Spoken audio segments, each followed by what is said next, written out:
पाठ 16 सोहन की आदत। सोहन और रितु भाई बहन थे। दोनों विद्यालय एक साथ आते जाते थे। रितु सीधी साधी थी, जबकि सोहन को घर में रखी चीजें खाने की बहुत बुरी आदत थी। बिस्कुट, नमकीन, पेस्ट्री, चॉकलेट वह कुछ नहीं छोड़ता था। माँ का भी उस पर कोई असर नहीं होता था।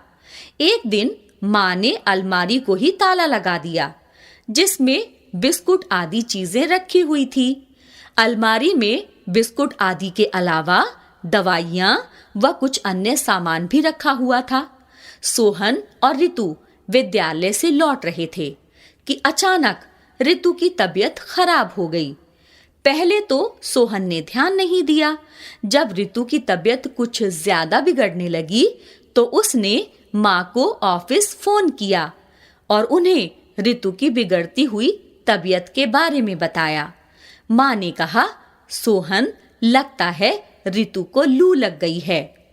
तुम रितु को ग्लूकोज घोलकर पिला दो। तब तक मैं डॉक्टर को फोन करती हूँ। पर तुम ग्लूकोज का घोल पिलाते रहना, वरना मुश्किल हो जाएगी।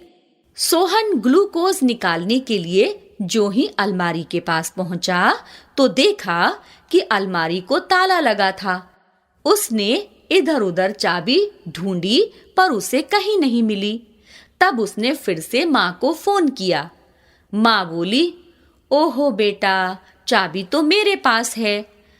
अब क्या होगा माँ? सोहन फोन पर ही रो पड़ा। फिर रोते हुए माँ से बोला, आपने अलमारी को ताला क्यों लगाया?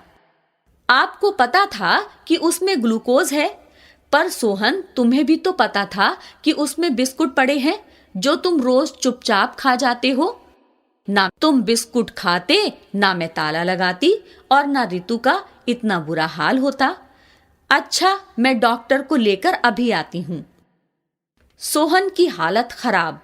कभी वह रितु को देखता तो कभी रोता। थोड़ी देर में माँ आ गई। माँ के घर में घुसते ही सोहन ने पूछा, आप अकेली आई हैं? आपको पता है रितु की तबीयत कितनी खराब है?